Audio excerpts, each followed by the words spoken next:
Lactose intolerance से भी just chronic diarrhoea की तरह ही एक ही ऐसे खुआया हुआ है, ठीक है। तो हम इनको डिस्कस कर लेते हैं। लैक्टोज इंटॉलरेंस का केस देख लें। 2 years old otherwise healthy girl है कि कभी कभार उसको क्या होती है, एब्डोमिनल डिस्टेंशन होती है, क्रैम्पी एब्डोमिनल पेन होती है और एक्सेसिव फ्लैटुलेंस हो जाती है। She improves only when solid diet is taken, ठीक है। मतलब कि उसको मतलब लिक्विड ही वो अगर दूध वगैरह पीती है फिर होता है, अदरवाइज सॉलिड डाइट की वजह से वो ठीक हो जाती है।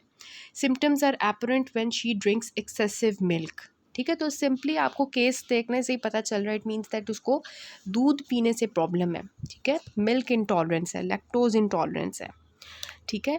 तो अब जो लैक्टोज इंटॉलरेंस होती है उसमें 2 टाइप्स आ जाती हैं। एक होती है हमारी कंजेनिटल, ठीक है, और एक होती है सेकेंडरी।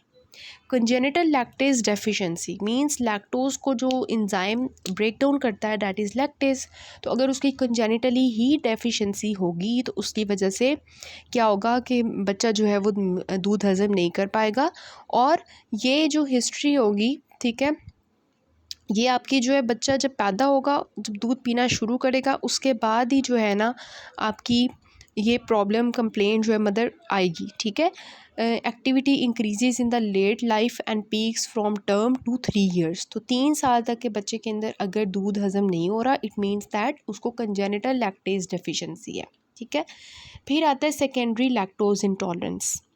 यहाँ पर जो मेजर कॉज होता है जो आपके सिनेरियो में आता है दैट इज़ के किसी भी वजह से पहले कोई बच्चे को डिज़ीज़ हुई थी, लाइक उसको सीरियक डिज़ीज़ थी, पहले से उसको कोई इन्फेक्शन हुआ था, वायरल इन्फेक्शन हुआ था, ठीक है, जिसमें रोटा वायरस मोस्ट इम्पॉर्टेंट होता है। उसको प्रीवियस ये इन्फेक्शंस हुए थे जिसकी वजह से उसकी स्मॉल बाउल ऑलरेडी डैमेज है, ठीक है।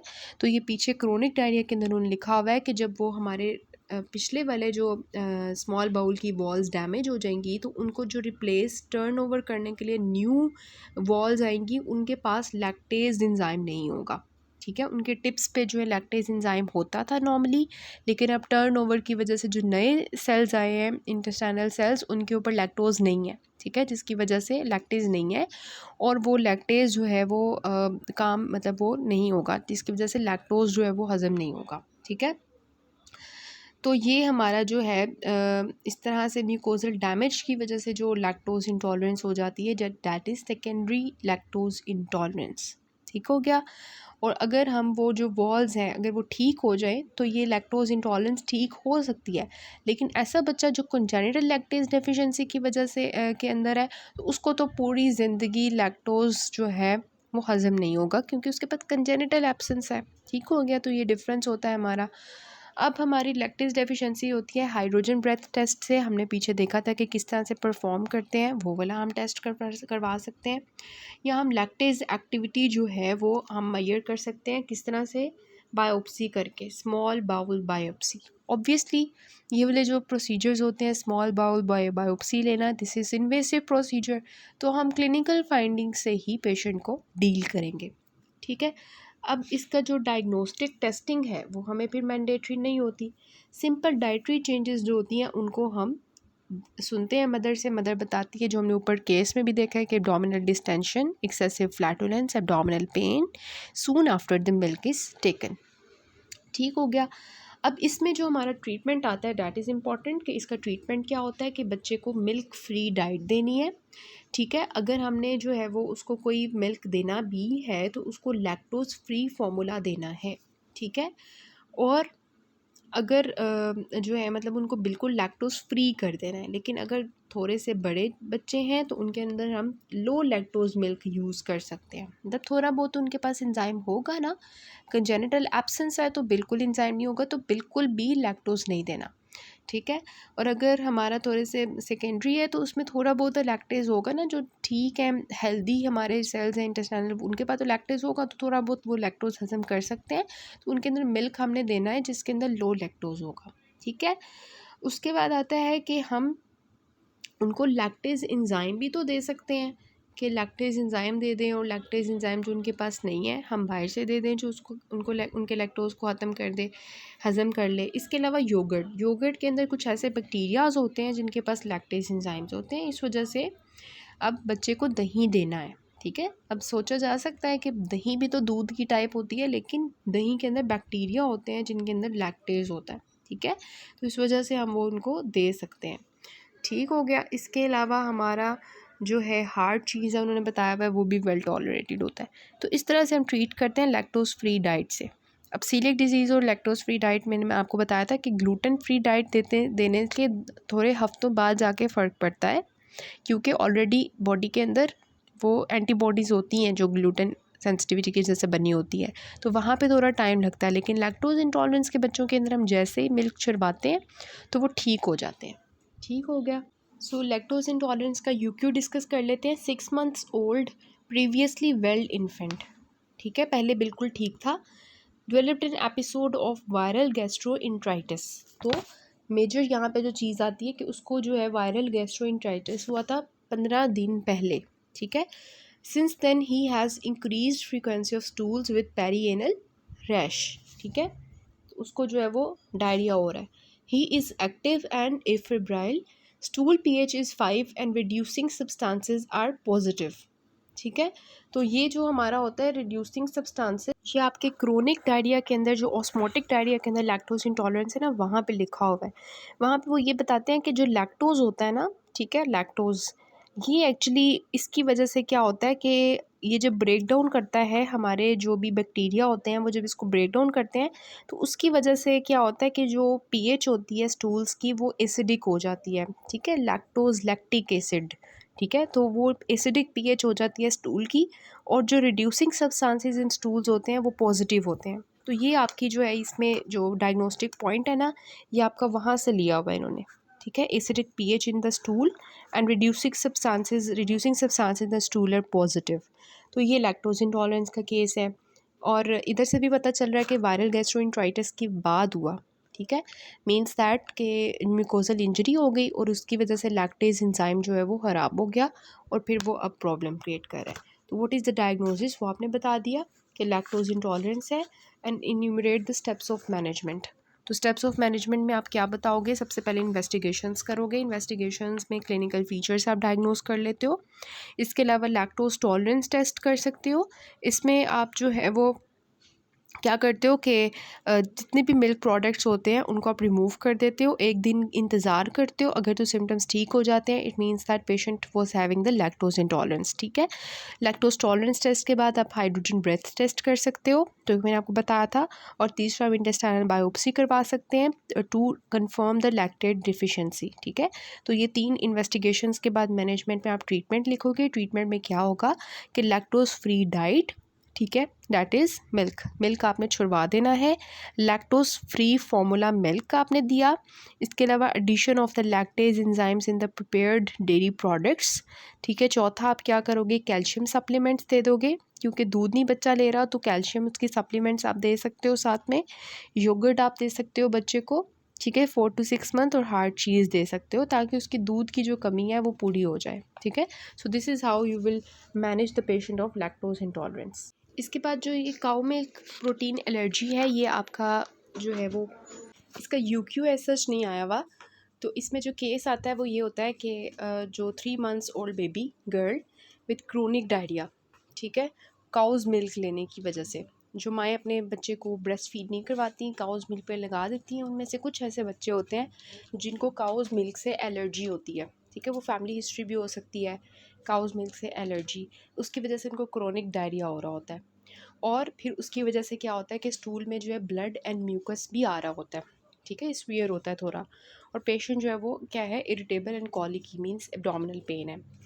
तो यहाँ पर जो इन्होंने सिम्टम्स में भी बताया हुआ है इसका कि ये मेल्स में ज़्यादा कॉमन है, और उसमें सिम्टम्स में इन्होंने बताया हुआ है कि कॉलिकी है, वॉमिटिंग, डायरिया, और जो मोस्ट इंपॉर्टेंट है वो ये कि इसके जो ब्लड होता है वो आ रहा होता है, उसके small flecks of blood and mucus आ रहे होते हैं स्टूल्स के अंदर, ठीक है, और बच्चा होगा।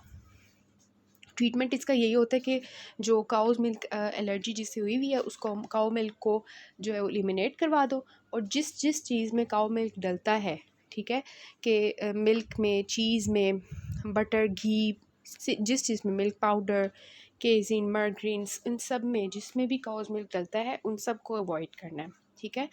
और फिर हमारी जो भी ऑल्टरनेटिव सोर्सेज हैं कैल्शियम एंड प्रोटीन्स की, जैसे हमने लैक्टोज में दी थी उसी तरह हमने यहाँ पे भी देनी है। और फिर ऑल्टरनेटिव जो हमारे फार्मूलाज होते हैं उनको यूज़ करना है। उसमें सोय प्रोटीन फार्मूला है, ठीक है, एक्सटेंसिवली हाइड्रोलाइज्ड फार्मूला है और अमाइनो एसिड बेस्ड फार्मूला है। तो ये 3 फार्मूलाज होते हैं जो हम उसके ऑल्टरनेटिवली यूज़ करवाते हैं फिर बच्चों को। ठीक हो गया। जो कॉन्स्टिपेशन है वो एज सच इम्पॉर्टेंट टॉपिक नहीं है, इसको नहीं करना। अप्रोच टू एब्डोमिनल पेन जो है ये आपकी उसके पॉइंट ऑफ व्यू से इम्पॉर्टेंट हो सकती है क्लिनिकली, ठीक है। तो इसलिए आप इसको जो है ऐसे क्यों पॉइंट ऑफ व्यू से नहीं देखेंगे, इसको जस्ट आप क्लिनिकली देखेंगे, आप इसको रीड कर लेंगे। ठीक हो गया। उसके बाद पेप्टिक अल्सर डिजीज़ जो है ये आपकी मेडिसिन के पॉइंट ऑफ व्यू से इम्पॉर्टेंट है, यहाँ पर इम्पॉर्टेंट नहीं है पीड्स पॉइंट ऑफ व्यू से, ठीक है।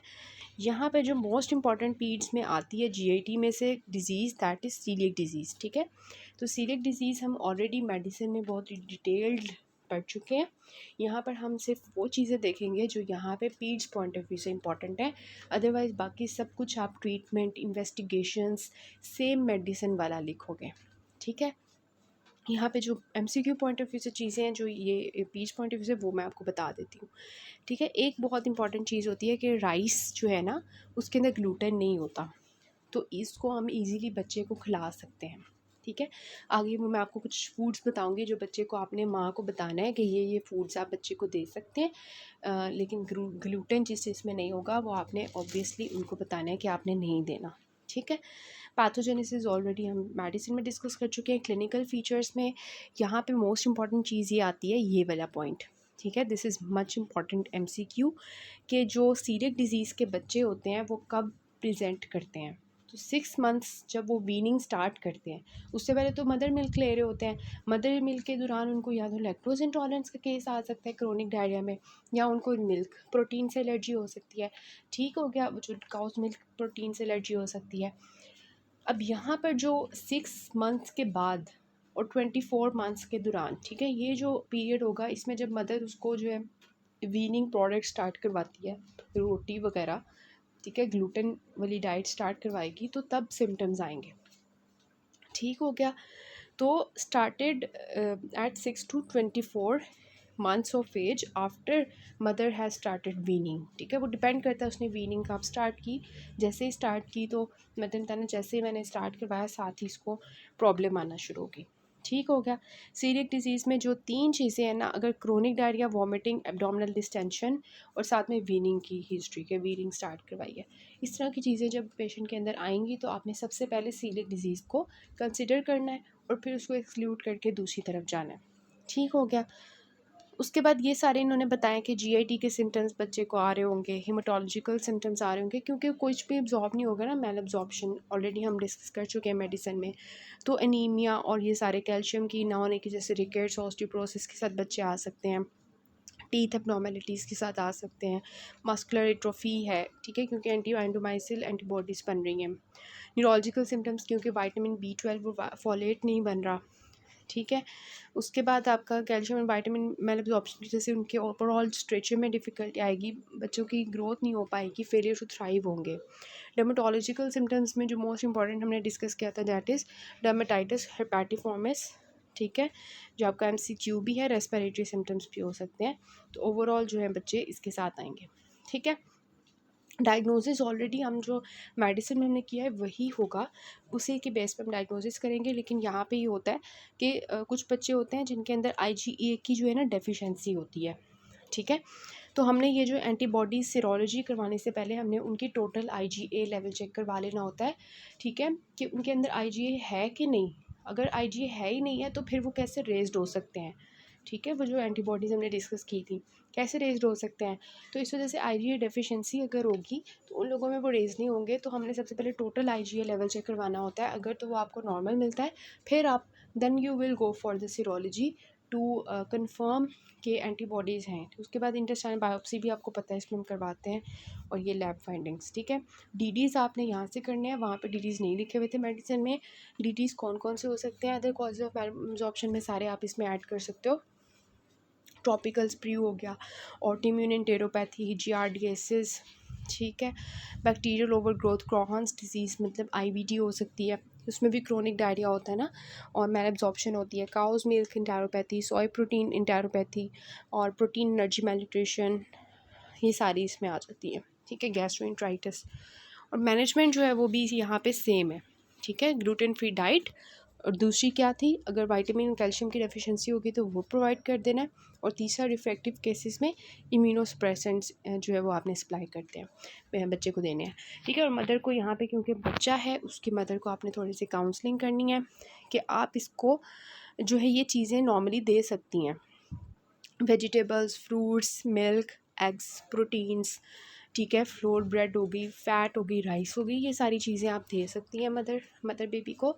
लेकिन ग्लूटेन फ्री डाइट में क्या क्या होगा, वीट, बार्ले, राय, ओट्स, ठीक है, वो परमिसिबल है, रोटी नहीं दे सकते। तो इस तरह से हमारा सीलिएक डिजीज़ कंप्लीट होता है। इसको हम अब जो है इसके पास पेपर देखते हैं। तो सबसे पहले है 5 इयर्स ओल्ड गर्ल है और वो हमारे पास आई है शॉर्ट स्ट्रेचर की, ठीक है, मीन्स दैट ग्रोथ एबनॉर्मल है, ठीक है, ये हमने देखा है। और on and off frequent bulky greasy stools means that steatorrhoea हो रहा है पेशेंट को, ठीक है, since the age of 8 months means that weaning start करने के बाद, ठीक है, 6 to 24 मंथ्स की में दरमियान में होता है। और पैलर एब्डोमिनल पेन और डिस्टेंशन पैलर क्यों हो रहा है, क्योंकि आयरन की एब्जॉर्प्शन नहीं हो रही, ठीक है। और वेट उसका जो है 15 kg है, हाइट जो है उसकी बहुत कम हुई हुई है और उसको पैलर और क्लबिंग है, ठीक है। So what will be the diagnosis, it will be coeliac disease. DDs क्या होंगे इसके, 2 हमने लिखने हैं, उसमें से हमने बहुत ज़्यादा पढ़े थे। ऑटो इम्यून इंटेरोपैथी हो सकती है, जियार्डियासिस हो सकती है, ठीक है, और इसमें 2 ही लिखने हैं। फिर इन्वेस्टिगेशंस आप कैसे करोगे, उसमें आप उसी तरह सीरोलॉजी करवा लोगे, बायोप्सी करवा लोगे, सीबीसी करवा लोगे, ठीक है, उस तरह से आप इसकी डायग्नोसिस करोगे। टोटल IgA लेवल चेक करोगे, ठीक है। टोटल IgA अगर कम आता है तो आप फिर क्या करोगे कि आप जो है वो बायोप्सी की तरफ जाओगे। अब आप सीरोलॉजी बाकियों की नहीं करोगे क्योंकि नो दैट IgA कम है। अगर नॉर्मल आता है तो फिर आप IgA एंटी TTG करोगे, मतलब ट्रांसग्लूटामिनेज। अगर नेगेटिव आता है तो फिर आप जो है बायोप्सी करवाओगे, ठीक है, क्योंकि आपको सस्पिशन है, ठीक है। और अगर तो वो आपको जो है वो ज़्यादा मिलता है तो फिर आप जो है उसको ग्लूटेन फ्री डाइट वगैरह दोगे, ठीक है, उस तरह से। इसका मैंने मतलब टोटल IgA के ऊपर डिपेंड करेगा। और मैनेजमेंट आप कैसे करोगे, वही इन्वेस्टिगेशन के बाद आप फर्दर मैनेजमेंट जो है वो आप करोगे, ठीक है। सबसे पहले सीवियर कंडीशंस हैं तो मेडल पेशेंट को एडमिट करोगे, उसके बाद उसको ग्लूटेन फ्री डाइट लोगे लाइफ लॉन्ग, ठीक है। और इसके अलावा उसको multivitamin supplementation, iron, lactose supplements दोगे, ठीक है। और जो जो चीज़ें पेशेंट की मैंने आपको बताया वो आप दे सकते हो, ठीक है, जिसमें जो है उसको आप पेशेंट को दूध दे सकते हो, ठीक है, बेसन दे सकते हो, मकई का आटा मतलब उसकी रोटी बनवा सकते हो, ठीक है, वो सब कुछ मैंने बताया। और अगर तो पेशेंट ग्लूटेन फ्री डाइट को रिस्पॉन्ड नहीं कर रहा, ठीक है, तो फिर आप जो है वो रिफ्रैक्टिव केसेस में कॉर्टिकोस्टेरॉइड्स, इम्यूनोसप्रेसेंट्स दोगे, उसके बाद फॉलो अप करोगे। अगर पेशेंट को फीवर है, एब्डोमिनल डिस्टेंशन हो रहा है और हीमोडायनेमिकली स्टेबल है, ठीक है, तो वो आपने जो है वो करवाना है, ठीक है। फिर आता है 5 years old बॉय, ठीक है, was refer to you because of increasing pallor and short stature. Again iron की प्रॉब्लम है और ग्रोथ नहीं है, ठीक है। Foul smelling, large volume of stool since infancy, height उसकी जो है वो कम हुई हुई है, क्लबिंग ऑफ फिंगर्स हैं। तो डायग्नोसिस यहाँ पे क्या होगा, जो है वो आपका आ जाएगा, एक तो large volume of stools shows the chronic diarrhoea, ठीक है, मतलब डायरिया हो रहा है। और पैलर मीन्स के आयरन डेफिशिएंसी है, means there is some kind of malabsorption, stunted growth है, ठीक है। So this will be the celiac disease. Investigation हमने कर चुके हैं। फिर 2 years ओल्ड चाइल्ड है, present the chronic diarrhoea since the age of 9 months, ठीक है, मीन्स दैट वीनिंग पेशेंट ने मदर ने इस वक्त स्टार्ट करवाई थी। Bulky in foul smelling with no blood and mucus, ठीक है, मीन्स दैट IBD जो है वो ख़त्म हो गया, बस टेटोरिया हो रहा है। On examination child is pale, ठीक है, मीन्स आयरन की प्रॉब्लम है। Height and weight below 5th percentile, clubbing present, abdomen is distended but is no ascites और विस्ट्रोमेगैली, ठीक है। तो इसमें डायग्नोसिस क्या होगा, सीलिएक डिजीज़ अगेन, ठीक है। 2 डिग्रीज आपने बता देने हैं जो हमने पहले भी डिस्कस किए, इन्वेस्टिगेशंस और मैनेजमेंट, ठीक है। फिर आता है 2 years old boy presented with the abdominal distension, foul smelling, बल्कि लूज टूल्स, ठीक है, वही हो गया।